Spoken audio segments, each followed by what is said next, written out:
Gitu ki perlok wam pemuyok ka kani ke content monetization tools nya bhaw pait bha pika kani ke video di met na khnang yo pitip kamnu le phi smart yo ka kani ke content monetization tool huni ubnai takama dio pika kani ka vina ka profile ni wam pemuyok ka kani ke content monetization tool lai ha kani ka monetize kama dio hini ha monetize kani ka star wa kani ka subscription wa kani ka partnership ads yo go te kani ka not eligible yet te kani ka ads on reel wa kani ka bonus wa kani ka in stream ads kama do ong phi da khang go permanently daw yo phi da ka content monetization ta ton ne thojing tv ka chak tu ka ni kam nu le smart yo ka kani ka content monetization ta lai ha ka tu ka facebook profile phi hadin ma de pi lai ka tu ka facebook profile phi ta pai kani ka dot wm na liang timun ini tasnya bhau klik ha ka tu hadin pada klik itu tesnya bah scroll down sedrong tadi you biga kini ka your profile link tesnya bah copy ka kini ka link yang ke profile pi ya u submit ga kata ka vijay ka form important how pendap ga kata ka form kenang ya smart yo ka kini ka content monetization tesnya bah copy ka kini ka link yang ke tu ka facebook profile pi telai back dini hadin ni wan tu tetuk ga kini ka facebook profile lo hadin pada champi ka kini ka facebook profile lo te scroll down hadrong itu dang em ka vina ka Facebook ka video yang ka Facebook wa provide wa share yang ka Facebook mah te kama dia hini da tho la ni apa ni da share la kam ka vina ka video yang ka Facebook wa da tho la ni Facebook for creator tes nya ba klik hak ni ka video haden wa de scroll down spot kejap te demi ka ni ka vina ka video yang ka Facebook kama dia hini da tho Facebook for creator te ni da po la apa ni da ko la ka ni ka description sorry to Brenda no ni wa em emoji wa em ni click to the link tesnya bau klik tu ke see more mal jam pika klik hak di ke see more tadi yo pika kini ka vina ke link ini yang ke Facebook tesnya bau klik hak ni ka link wa blue mah tu dak wa blue haden wa de klik hak ni ka dak wa blue ini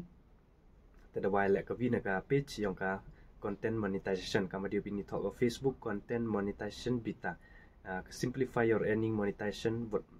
with more content te klik hak ni ka I am interest mah hadin ma de klik hak tu ka I am interest tada wai wan ke vina ka form ka tni wa ong phi yo pi pendap ke vina ka form yo smart yo ka ni ka content monetization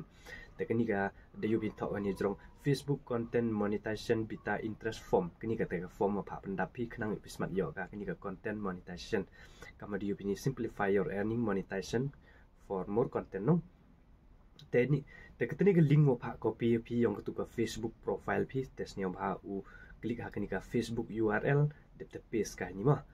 kama dia pitu de paste ka te kani ka email account address kani jimut ha pendap phi ka tu ka Gmail account wa em ha tu ka Facebook phi la ne ka tu ka phone phi la hoi ya utip ka Facebook pha mail phi man da yo phi ka kani ka content monetization tesnya bha klik ka tu ka mail ka tu ka gmail.com itu hadin itu wan da you pinya po wan da thok order social media account te ni bo pedap lamah tho bai te klik bai ni direct let's do this te da submit kani ka vina ka form yang ka content monetization da pha go cha ka Facebook nang yo tip u invite yo yo ka tu ka content monetization hinu por la kama di vini tho wala ni jrong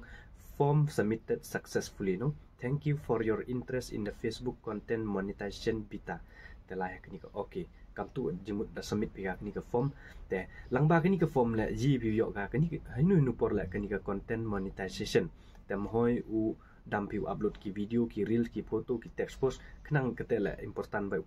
upload pi man kapor khnang usman yo ka kani daman ko kam ka vina ka form he wa pentip pi ka Facebook wa to interest ba pi wa kwa ba pi ka katai ka content monetization khnang yo yi kumai pisa lang ba kani ka Facebook te don hi te gp yo ga hinu por la kani ka content monetization emi por wan waju pedap ne pendap ga ni form nong kam step da yo ki ga kita ki perlok ka kani ka content monetization gitu ki perlok wan pe yo ga se te am ten yu pi adrong pedap ka ni form la rap slam bai yo tang 100 manda check ka Facebook ka kani ka form te la diu ka pendap ka ni smart go yo ka kani ka content monetization ma te hamdam ra pendap ka gitu ki perlok wan pe yo ka kani ka content monetization la te asnya bahau upload lang wiki reel wiki dur wiki photo text post khnang yo pi smart yo ka kani ka content monetization te kani ka form la hamdam ra pendap ka te ku boleh sibon cemen ya ke next video